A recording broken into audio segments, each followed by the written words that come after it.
رصدت عدسات المصورين أمير قطر الأمير تميم بن حمد وهو يحتفل بتأهل منتخب بلاده قطر لإنهاء بطولة كأس آسيا المقامة على أرضه، وذلك عقب فوزه على إيران بنتيجة 3-2 يوم الأربعاء في الدور نصف النهائي.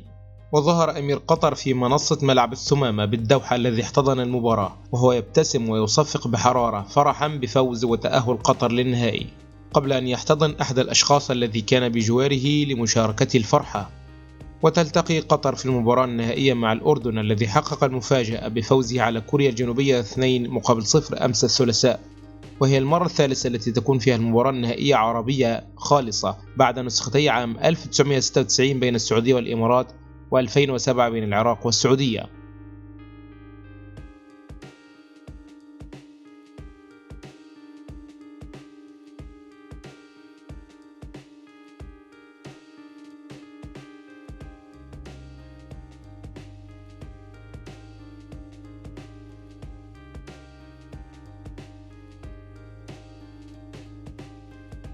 وهنأ الأمير السعودي عبد الرحمن بن مساعد بن عبد العزيز أمير قطر على المباراة، وكتب تغريدة على منصة إكس يقول: ألف مبروك لقطر الوصول للنهائي، لا كوريا ولا اليابان ولا استراليا ولا إيران، النهائي عربي بين قطر والأردن.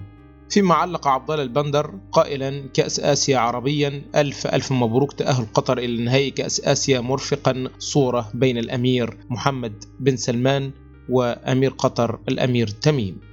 الإعلام السعودي محمد شنوان العنزي غرد يقول: نسيت أن أخبركم، مبروك لقطر، مبروك للعرب، نهائي آسيوي وعربي بين الأردن وقطر. أما منتخب بلادي والاتحاد السعودي لكرة القدم والمدرب مانشيني فقد قلت بصوت عال قبل البطولة بشهرين: والله ليست مزايدة ولكن حرقة.